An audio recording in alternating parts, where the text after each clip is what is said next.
আসসালামু আলাইকুম। আমি নুরিয়া শফি। তো এবছর 2566তম হয়ে খুলনা মেডিকেলে চান্স পেয়েছি। তো প্রথমেই তো অবশ্যই মহান আল্লাহ তাআলার শুকরিয়া আদায় করতে হবে, কারণ তিনি যদি না দিতেন এটা কখনোই সম্ভব ছিল না। আমরা যতই বলি যে শুধুমাত্র পরিশ্রম দিয়ে সবকিছু হবে, কিন্তু না, এটা কিন্তু কখনোই সম্ভব না। তারপরে আমার আব্বু আম্মু, এদের পরিশ্রমের কথা তো আমি বর্ণনা করতেই পারবো না। আর চেষ্টা ছিল মেডিকেলে পড়ার, আলহামদুলিল্লাহ পূরণ হয়েছে। তারপরে মেহেদি ভাইয়ার কথা যদি কিছুটা বলি, সেকেন্ড ইয়ার থেকে ভাইয়ার সাথে আমার জার্নি শুরু।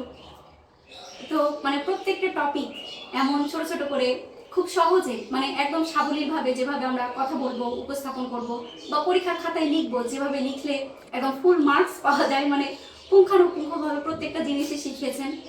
তো তাদের সাথে যুক্ত থেকে এখন বুঝতে পারছি গুরুত্বটা, যে হ্যাঁ, প্রত্যেকটা ক্লাসে প্রত্যেকটা নোটের কি গুরুত্ব ছিল বা যেভাবে প্রশ্নগুলো নিতেন। তো সবকিছুই আসলে খুব ভালো ছিল। এজন্য আমি খুবই কৃতজ্ঞ।